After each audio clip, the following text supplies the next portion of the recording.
नमस्कार मित्रों, अमारी एटी न्यूज चैनल में तमारुं स्वागत है। मित्रों, अत्यार हालनी सौथी मोटी अने दुखद खबर सामे आवी रही है। त्यारे मित्रों आपने जणावी दी के चूंटणीनुं मतदान में मातम। जी हाँ मित्रों, विगतवार बात करिए तो चूंटणी फरज परनी महिला कर्मचारीनुं मौत। अमरेली में चूंटणी फरज परनी महिला कर्मचारीनुं मौत निपज्युं छे।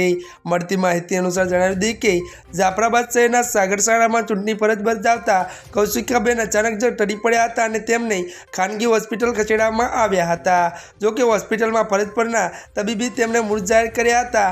આથી ચૂંટણી પરના કર્મીઓમાં શોકનું મોજું ફરી વળ્યું હતું। ત્યારે મિત્રો મળતી માહિતી અનુસાર આપણે જણાવી દઈએ કે મૃતદેહને પીએમ અર્થ સિવિલ ખસેડ્યો છે। આ સિવાય મોરબીમાં પણ એક કર્મની તબિયત લથડતા 108 મારફતે હોસ્પિટલ ખસેડવામાં આવ્યો હતો। જી હા મિત્રો, અત્યારની દુઃખદ ખબર મળી રહી છે। ત્યારે મિત્રો આજના માટે આટલું જ। અમારી ચેનલમાં જો તમે નવા હોય તો અમારી ચેનલને મિત્રો તમે લાઇક, શેર અને સબસ્ક્રાઈબ કરી દેજો।